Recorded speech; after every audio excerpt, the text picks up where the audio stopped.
ஜாதகத்துல 7ஆம் வீடு மனைவிக்கான ஸ்தானம்னு சொல்லுவாங்க. அங்க பரல்கள் கம்மியா இருந்தா கல்யாணம் தாமதமா நடக்கும். அதுவே பரல்கள் கூட இருந்தா சீக்கிரம் பண்ணுவாங்கன்னு சொல்லுவாங்க. இவருக்கு 7ஆம் வீடு அப்படின்றது சனி, கும்பம். அது பரல்கள் 31 இருக்கு. ஆனா இவருக்கும் லேட் மேரேஜ் தான் ஆகும். எப்படின்னா, அதோட அதிபதி 5ஆம் வீட்ல பரல்கள் கம்மியா இருக்கக்கூடிய இடத்துல போய் அமர்ந்துட்டாரு. கூட சந்திரன் அமர்ந்திருக்காரு. சந்திரன் எந்த வீட்டுக்கு அதிபதினா கடகத்துக்கு. அது 12ஆம் வீடு விரயஸ்தானமா போயிருச்சு.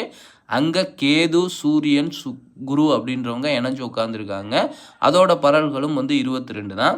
ஸோ அது 12ஆம் வீட்டுக்கு நல்லது 22 பரல்கள் இருக்கிறது. ஆனா இங்க சந்திரனுக்கு வலு கொடுக்குமானா கொடுக்காது.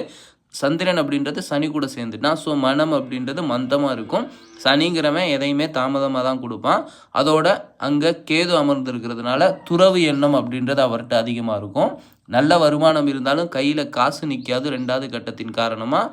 அதே போல் கல்யாணமும் லேட்டாக தான் நடந்துச்சு. ஸோ இது போல் உங்களுடைய ஜாதகத்தை கணிச்சு சொல்லணும்னு நீங்கள் விரும்புனீங்கன்னா ஸ்க்ரீனில் தெரியக்கூடிய நம்பருக்கு மெசேஜ் பண்ணுங்கள். நன்றி, வணக்கம்.